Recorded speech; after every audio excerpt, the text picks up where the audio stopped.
কালের বিবর্তনে কি ঘটতে পারে সেটা দেখেন। এই যে একটা নদী দেখেন, এখানে একটা নদী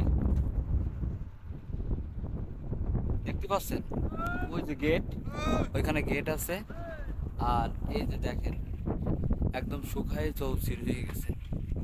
এক সময় এই ছোটবেলায় যখন দেখছি এইখান দিয়ে এত পরিমাণ স্রোত যেত, যেটা বিলের পানি, তাছাড়া এই নদীর পানি স্রোত এখান দিয়ে যেত। এই যে রাস্তাটা দিয়ে হাঁটতেছি এইটা পর্যন্ত কাঁপতো। সেই নদী আজকে কালের বিবর্তনে কি হয়ে গেছে দেখেন। তো মূল যে কথাটায় আসি, অহংকার মানুষের পতনের মূল। আজকে রাজা, কালকে ফকির।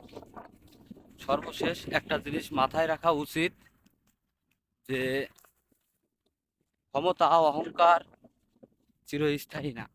ক্ষমতা কখনো চিরস্থায়ী হতে পারে না। তা যদি হতো, তাহলে ফর এক্সাম্পল এই নদীটার দিকে দেখেন।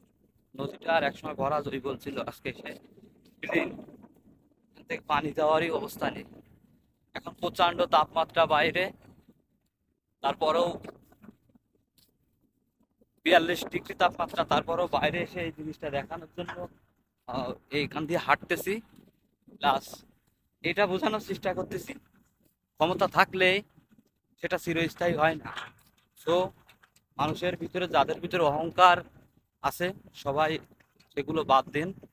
আর ভালো কাজের সাথে থাকুন, ভালো থাকুন, সুস্থ থাকুন। আর ক্ষমতা থাকলে সেটা প্রয়োগ করবেন। আশা করি আহ যে জিনিসটা বোঝাতে চাইছি, ইনশাল্লাহ সে জিনিসটা সবাই বুঝতে পারছেন। তো আল্লাহ হাফেজ।